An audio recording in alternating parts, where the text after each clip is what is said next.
আমার স্বামী আমার সাথে মিথ্যা ভালোবাসার নাটক করে আমাকে বিয়ে করে। আমি তা বুঝতে পারিনি।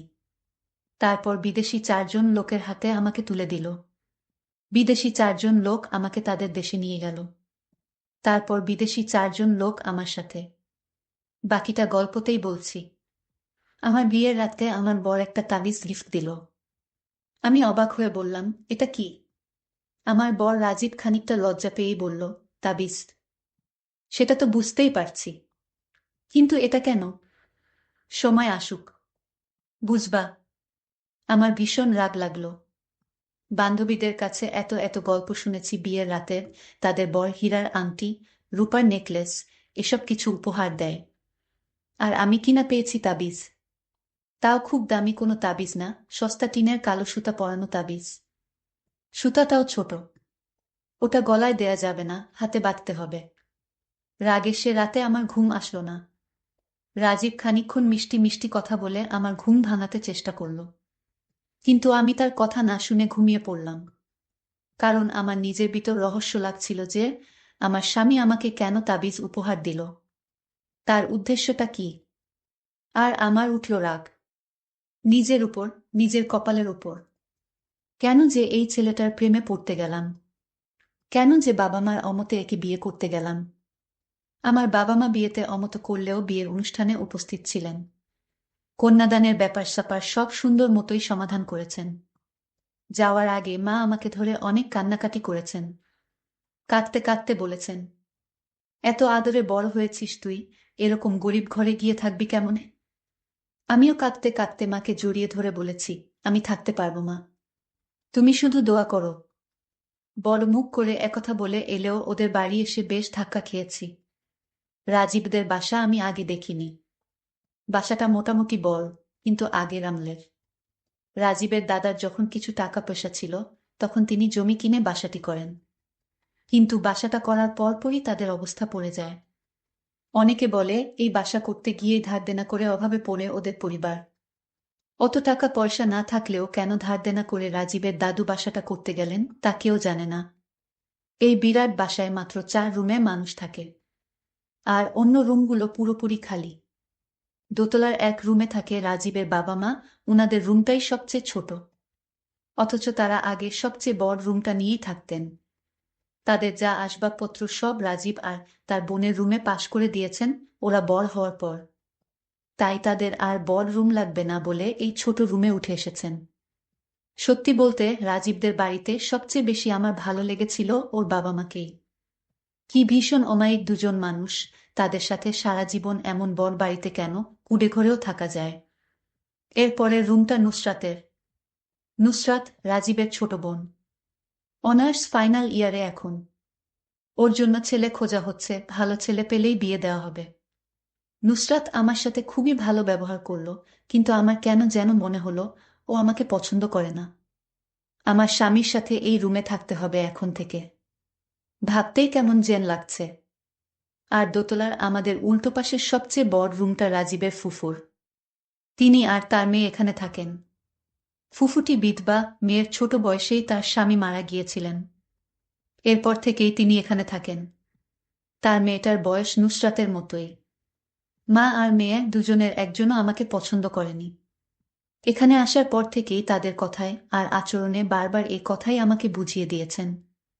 যেমন ঘরে ঢোকার সাথে সাথেই ফুফু বললেন, ওমা, বউ কই? শুকতারা মানে ফুফুর মেয়েটি বলল, এই তো বউ, মা। ফুফু হেসে কুটি কুটি হয়ে বললেন, তা এর রূপেরই এত গল্প শুনলাম। কি আজব সুন্দরী কি আজকাল সব মেয়েকেই বলে রে? শুকতারা বলল, ভাইয়ার পছন্দ মা, বোঝো না। তার তো ভালো জিনিস আর ভালো লাগে না। আমি অবাক হয়ে গেলাম ওনাদের কথা শুনে। এমন কথা কেউ বলতে পারে কখনো ভাবতেও পারিনি। যাই হোক, রাতে রাজীবের কাছ থেকে অমন তাবিজ গিফট পেয়ে আরেকটা ধাক্কা খেলাম। তখন বারবার বাবা মার কথা মনে হচ্ছিল। মনে হচ্ছিল তারা ঠিকই বলেছেন, আমি এ বাড়িতে থাকতে পারবো না। এদের মানসিকতার সাথে আমার মানসিকতা হয়তো যাবে না। আমি ঘুমিয়ে পড়েছিলাম। ঘুম ভাঙল মাঝরাতে। কেন ঘুম ভাঙল বুঝতে পারছিলাম না। পুরো বাড়ি অন্ধকার। কিছু দেখা যায় না।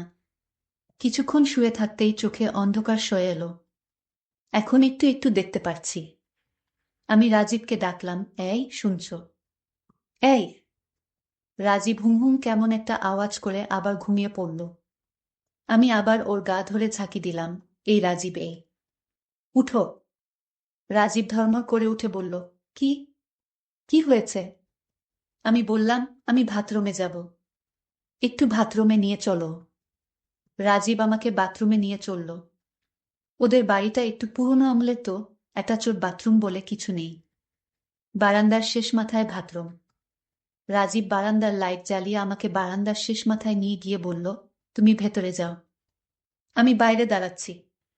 আমি বাথরুম থেকে বের হলাম। দেখি বারান্দা অন্ধকার। রাজীব নেই। ওদের বাড়ির আশেপাশে তেমন বাড়ি বা ল্যাম্পপোস্টও নেই যে বারান্দাটায় একটু আলো আসবে। আজকে রাতে বুঝি অমাবস্যা, চাঁদও নেই। বারান্দায় ঠিকঠিকে অন্ধকার। আমি বাড়ির দেওয়াল হাতড়ে একটু একটু করে আমাদের রুমের দিকে যেতে থাকলাম। রুমের সামনে এসে একটু সাবধানে দরজা খুলে দেখে নিলাম আমাদের রুম কিনা। অন্য কারো রুমে ঢুকে পড়লে সমস্যা হয়ে যাবে। হ্যাঁ, আমাদেরই রুম। রাজীব ঘুমিয়ে আছে। ঘুমের ঘোরে আমাকে রেখেই চলে এসেছে, আমার বাথরুম থেকে বের হওয়ার জন্য অপেক্ষা করেনি। আমি রুমে ঢুকতে যাচ্ছি, আমি তাকে বালিশ দিয়ে মুখে ছুঁড়ে মারি। হঠাৎ সে লাফিয়ে ঘুম থেকে উঠল। রাজীবের মুখটা চুপসে গেল ভয়ে। আমাকে বলল, তাড়াতাড়ি এসে শুয়ে পড়ো। রাত অনেক হয়েছে। আমি বিছানায় এসে শুলাম। রাজীব লাইট নিভাতে গেলেই আমি বললাম, আজ লাইটটা জ্বালানো থাক, প্লিজ। রাজীব দীর্ঘশ্বাস ফেলে বলল, আচ্ছা বলে লাইট না নিভিয়ে বিছানায় এসে শুয়ে পড়ল। আমি ভাবলাম ওকে জিজ্ঞেস করব আমাকে কেন বাথরুমে একা ফেলে চলে আসলো। তখন দেখি জোরে জোরে নাক ডাকা শুরু করল। সকালে যখন ঘুম থেকে উঠল, তারপর যখন নাস্তার টেবিলে বসল, আমি তাকে জিজ্ঞেস করলাম, বিয়ের আগে আমার সাথে কত রকম ওয়াদা দিয়েছিলে, তুমি যেখানে যাও আমি সেখানেই যাব। তুমি মরে গেলে আমিও মরে যাব। তুমি ছাড়া এই পৃথিবীতে আমার জীবন ব্যর্থ, আরও কত কি বলেছিলে। কিন্তু কাল রাতে আমায় বাথরুমে একা রেখে চলে আসলে কেন? তখন সে আমাকে বলল, বিশ্বাস করো, আমি কিভাবে যে রুমে এসে শুয়ে পড়লাম তা আমি জানি না। কি বলছো এসব পাগলের মতো কথা? তুমি কিভাবে রুমে এসে শুয়ে পড়লে তা তুমি জানো না? আমি মনে মনে ভাবলাম, ওর কি মাথায় কি কোনো সমস্যা আছে? আমি ভেবেছিলাম রাজীব অনেক ভালো, তার সাথে আমার সারা জীবন কাটিয়ে দেব। আমি এমন প্রতিশ্রুতি মা বাবাকে দিয়েছিলাম। মা বাবা আমাকে বারবার নিষেধ করেছিল, আমি তাদের কথা শুনিনি। মা বাবার কথা না শুনলে নাকি ভালো অমঙ্গল হয়। আমারও কি তাই হতে চলেছে? রাজীব আগের মতো নেই। বিয়ের আগে যে রাজীব আমার পাশে থাকবে এরকম প্রতিশ্রুতি দিয়েছিল সেই রাজীব আমাকে একটা তাবিজ উপহার দিল, ভাবতেই আমার লজ্জা লাগছে। যাই হোক, স্বামীর সম্পত্তি বা সে আমারে কি উপহার দিবে তা নিয়ে আমি ভাবি না, কিন্তু তাবিজ দিল, এটা আমি কিছুতেই মানতে পারি না। কিছুদিন পর আমি কিছুই মনে রাখতে পারি না। রাজীব আমাকে যে তাবিজ দিয়েছে, সেই তাবিজ যার হাতে থাকবে তাকে যা বলবে সেই কাজ করবে, এবং কিছুক্ষণ পর সেটা আবার ভুলে যাবে।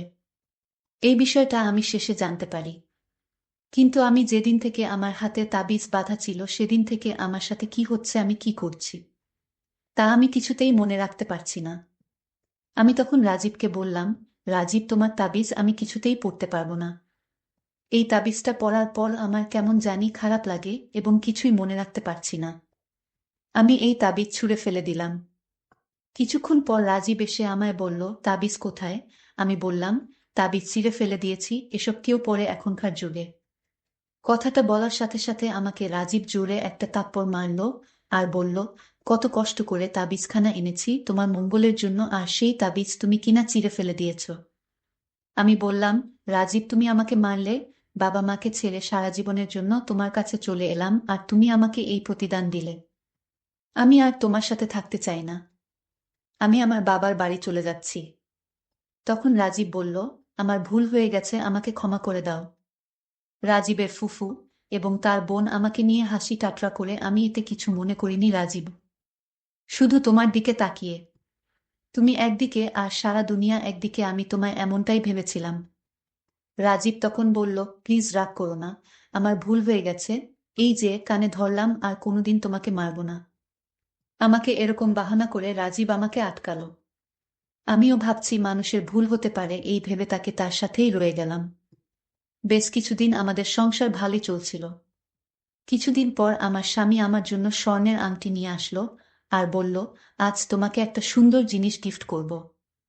আমি বললাম, কি গিফট করবে? সে তখন আমায় বলল, চোখ বন্ধ করো। আমি চোখ বন্ধ করলাম আর সে আমাকে সত্যিই স্বর্ণের আংটি পরিয়ে দিল। আমি চোখ মেলে দেখে অবাক। তোমার হাতে তো এত টাকা নেই, তাহলে কোথায় থেকে এই আংটি আনলে? আমি তাকে মিথ্যা কথা বললাম। আমি একা সম্মতি করেছিলাম আরো 5 বছর আগে।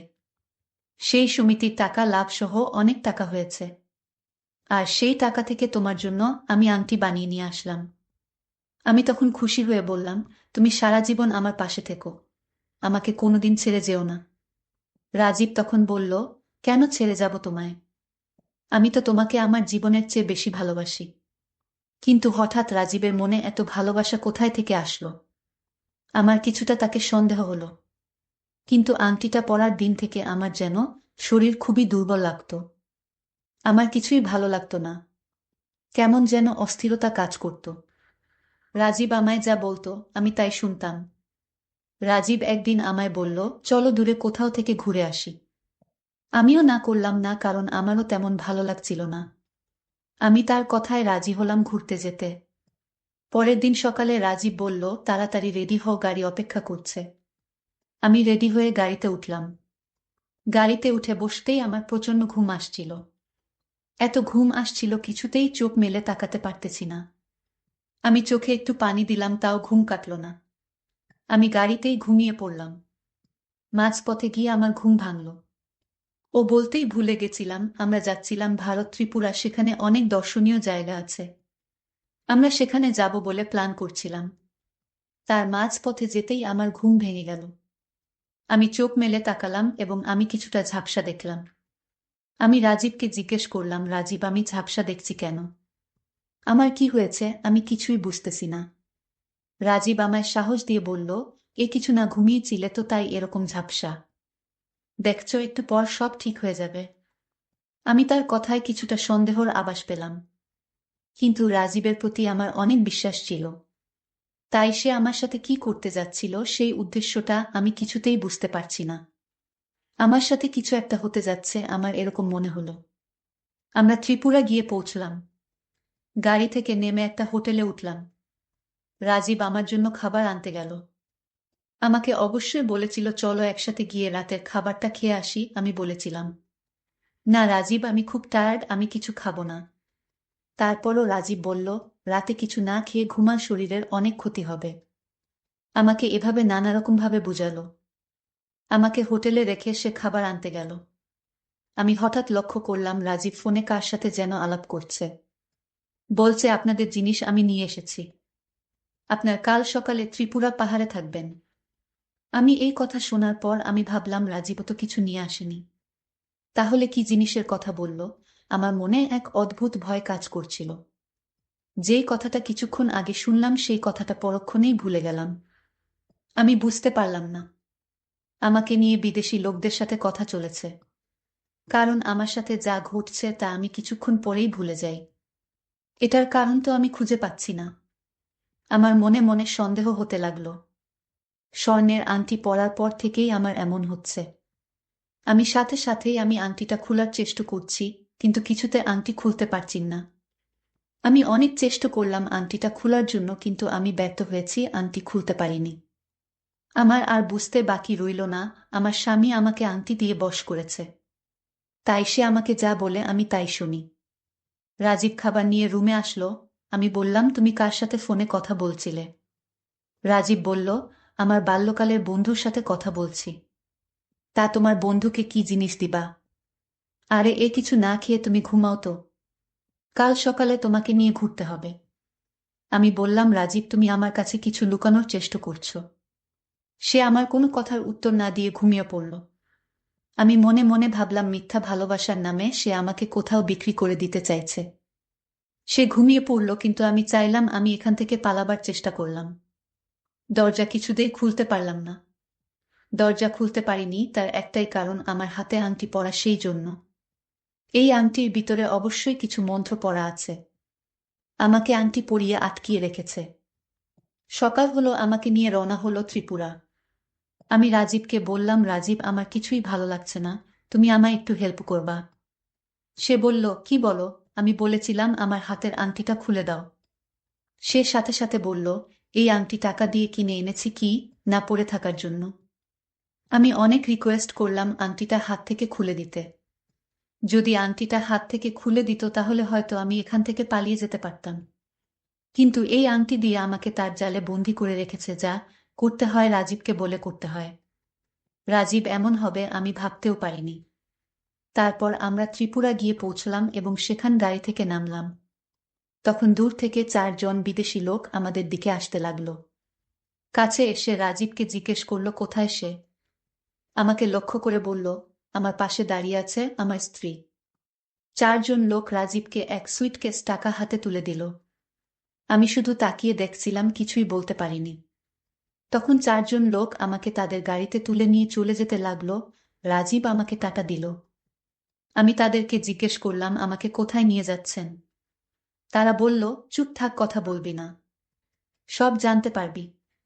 4 জন বিদেশি লোক আমাকে বিমানে উঠালো। আমি শুধু তাকিয়ে দেখছিলাম। আমাকে নিয়ে গেল নাইজেরিয়া দেশে। আমি তাদেরকে বললাম, আমাকে এখানে আনলেন কেন? আমি আপনাদের তো কোনো ক্ষতি করিনি। আমি কান্না করে বললাম, প্লিজ আমাকে নিজের দেশে দিয়ে আসুন। তখন 4 জনের মধ্যে একজন লোক আমাকে বলল, আজ থেকে এটাই তোর দেশ, তুই এখানেই থাকবি এবং আমাদের 4 জনের সেবাযত্ন করবি। আজ থেকে এটাই তোর চাকরি। আমাদের কথার অবাধ্য হলে ভালো হবে না। আমি ভয় পেয়ে বললাম, ঠিক আছে, আমি আপনাদের কথা শুনব। তারপর রাত হলো, আমার কিছুতেই ঘুম আসছে না। তখন 4 জনের মধ্যে একটি লোক 12 ইঞ্চি একটা ছোট ল্যাপটপ আমার সামনে এনে দিল এবং ল্যাপটপে একটা ভিডিও ছেড়ে দিল। ভিডিওটি দেখার সাথে সাথে আমি হাউমাউ শব্দ করে কান্না করতে শুরু করি। আমি অজ্ঞান হয়ে পড়ি। আমার যখন জ্ঞান ফিরল তখন আমার উঠতে কষ্ট হচ্ছিল। আমার শরীরের কোনো শক্তি পাচ্ছিলাম না। আমি বুঝতে পেরেছিলাম আমার সাথে কি হয়েছিল। কিন্তু আমার মনে একটাই প্রশ্ন, আমার স্বামী আমার সাথে এমন প্রতারণা কেন করল? আমি 4 জনের একজনের কাছে অনুরোধ করছিলাম যে কিসের জন্য আমার স্বামী আপনাদের হাতে আমায় তুলে দিল, এতে তার কি লাভ, এটা জানার জন্য। তখন তাদের মধ্যে থেকে একটি লোক আমাকে একটি চিঠি দিয়ে বলল, তোর স্বামী আমাদেরকে এই চিঠিটা দিয়েছিল। আমি চিঠিটা খুলে যা দেখলাম তা দেখে আমার মনে হলো আকাশ ভেঙে আমার মাথায় পড়ল। আমি চিঠিটা পড়লাম, তাতে লেখা ছিল, প্রিয় নিশি, আমি জানি তুমি ভালো নেই, কারণ তুমি যেখানে আছো সেখানে ভালো থাকার কথা না। আমি তোমার সাথে প্রেমের নাটক করেছি। ভালোবাসার নাটক করার উদ্দেশ্য ছিল আমি তোমাকে ওদের হাতে তুলে দেওয়া, কারণ আমি তোমাকে সত্যিকারে ভালোবাসিনি। আমি জানি এই কথাগুলো শুনে তোমার খুব কষ্ট হবে, কিন্তু এছাড়া আমার কোনো উপায় ছিল না।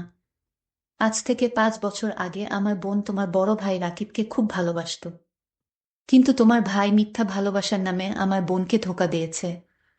আমার নিষ্পাপ বোনটি পৃথিবী ছেড়ে চলে গেল পারে। কেন তোমার ভাই এমনটা করলো বলতে পারো? আমি জানি তোমার কাছে কোনো উত্তর নেই, আর তাই আমার বোনের প্রতিশোধ নিতে তোমার সাথে আমি ভালোবাসার অভিনয় করি। আমি তোমার সাথে অভিনয়টা করতাম না, কিন্তু আমার বোনের আত্মা স্বপ্নে আমাকে এসে বলতো, ভাইয়া তুই প্রতিশোধ নে। আমি আমার বোনের আত্মার শান্তির জন্যই এই অভিনয় করেছি।